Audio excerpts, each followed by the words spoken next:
stood before the palace gate, coughing into the grand torch. He wiped his lips free of the metallic black flecks. Sorry, Graham Newton.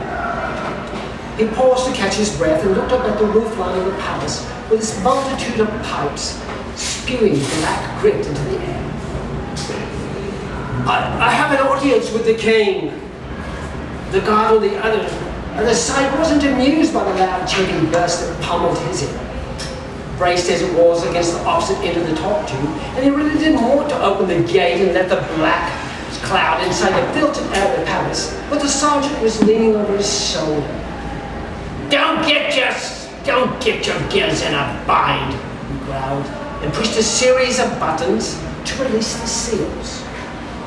There was a piercing whistle, and somewhere deep in the ground beneath the heavy walls, giant cogs started to roll. The seal popped with a gushing sound, and the clean air streaked out as the gate slowly swung open. Graham hoisted the knapsack across one shoulder and slogged into the keep, while the disgruntled private coughed into the portable small door. The antechamber was full of petitioners, each distinguished by the quantity of dust on their clothes. The wealthiest carried personal smog masks, yet seemed somehow untouched by the ground outside. Even the lowest of them seemed clean in comparison to Graham. His clothes were so dirty they seemed to smoke in the palace of clean air, and his original skin color was lost in the smudge of coal, smoke, machinist oil, and metal dust. Although he had polished his goggles before jumping the train early that morning, the lenses were hazy and particular. He was a powerful looking man. But when the coughs bit him double, as they often did, he seemed small and fragile. His father had died. Younger than most from the cough. The doctor said he had a weak constitution. They warned Graham that if he had probably inherited it, but he didn't believe them. He had survived longer than most by smelting scavenged metal and forging everything himself. He thought it had kept him strong. By the time he was admitted to the court, he had worked himself into a good state of anxiety and his overalls got soggy. He bowed clumsily, nearly falling over, trying not to growl low enough. When he straightened, the king's secretary was standing directly before him, with an oily smile and an outstretched hand. The king didn't even look at him. My plans are for your grace. The secretary smiled retired.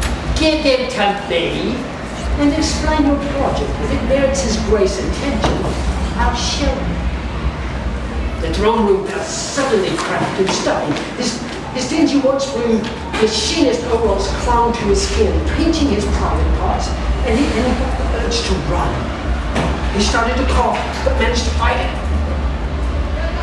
It's the blueprints for a new kind of machine, one that doesn't burn coal for fire, for power. The secretary smirked. What does it run on? Hydrogen. He carefully pulled the thin paper rolls from the bag and handed them over. Do you think you'll be interested? If it works, the secretary's disconcerting smile returned. We'll be in touch. Graham coughed and shuffled from one foot to another. There's something else, my lord. You see, I have a daughter. His eyes softened. She's a fierce coughing fit forced him to pause. When he wiped his mouth on the shore, there were streaks of red in the black streaks. I don't want her to. He tried to take a deep breath, and it was cut off by another volley of coughs. The plans work. I can show you a prototype at my workshop, and in exchange, he made a circling gesture with his right hand. I want his grace to employ her here, in this palace. The secretary's smile was gone now, replaced by a pinched expression. As I said, the court will consider it, if it works. But sir, you don't understand. She's even more clever than me. Just like Rick, she developed a process to turn lead into gold. The secretary held sharply. As he was about to order the presumptuous clod thrown from the court, the king said softly, really, we should like to see it. Matilda crumpled to the floor at the sound of the boat clanking home. 100 lead bars rose in a pyramid over her. She was a clever mechanic, but as far as she knew, no one could change lead into gold. It was a pipe dream, and some considered the big pipe dream, but as far as she was concerned, it cracked. It couldn't be done. In the morning, the king would return, and the room would be exactly as it was now. The king's softly voiced ultimatum echoed in her head, and she knew she was going to die for her father's stupid lie. The more she thought about it, the worse she felt. As she was resigning herself to tears, the door opened, and a small mechanical man tottered in. Matilda wiped her nose, honestly. Snipping sound was loud. It was masterfully designed with a gentle central floor and a series of thin-gauge high-pressure hoses powering his movements. They traced the outline of his body in a patchwork of rotors and gyros, except for the hoses. He was made of a finer grade of steel than any she'd seen. Black smoke marched from his ears as he forced steam through a series of pipes in his throat. "Why are you crying, pretty lady?" The ventilators probably sucked the smoke away. She explained that she was locked in a room full of lead bars, and if she didn't somehow, magically, turn them into gold, she was going to be hung from the neck until dead. There was a grinding of gears as the machine moved coal from reservoir to pour.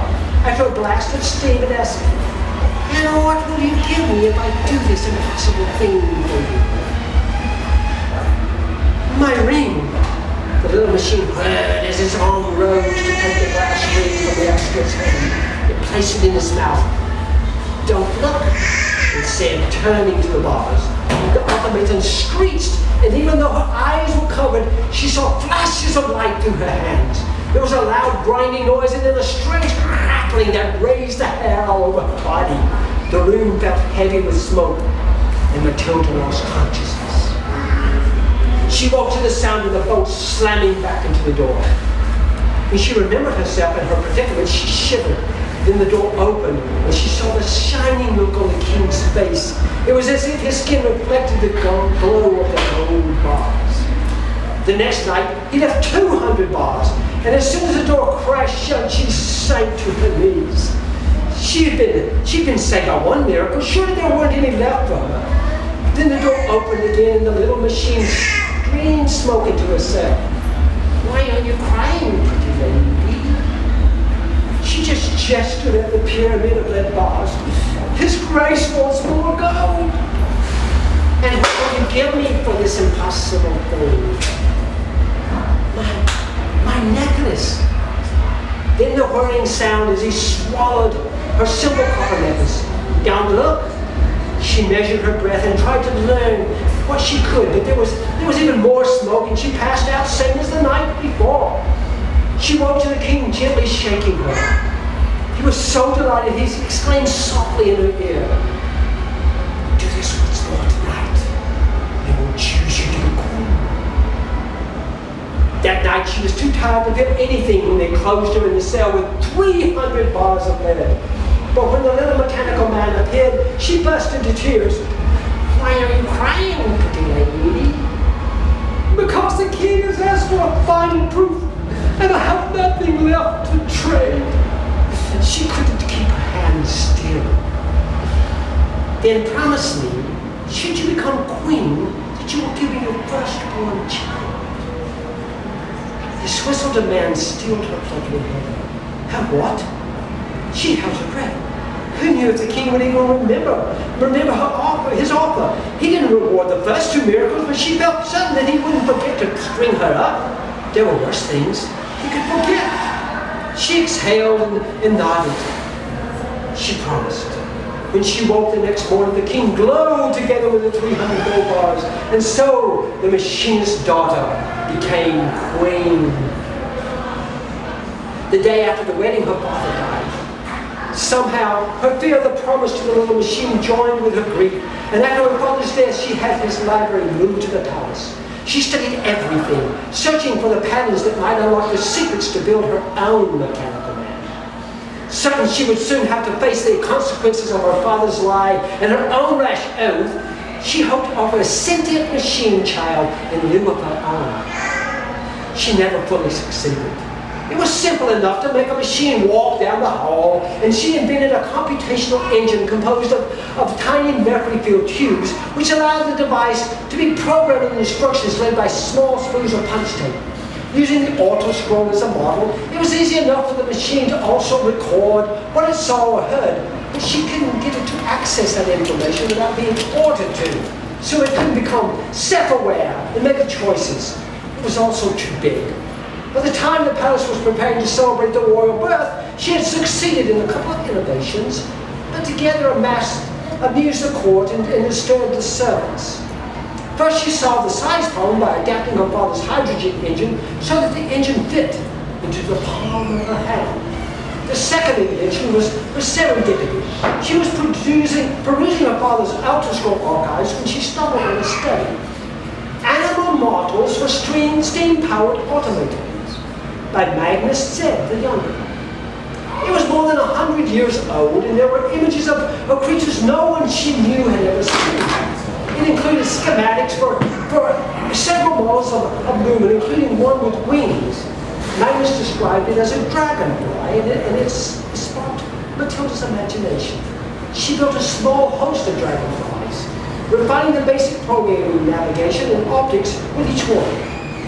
A year after the wedding, she gave birth to a beautiful baby girl, and she dreaded her debt to the little machine.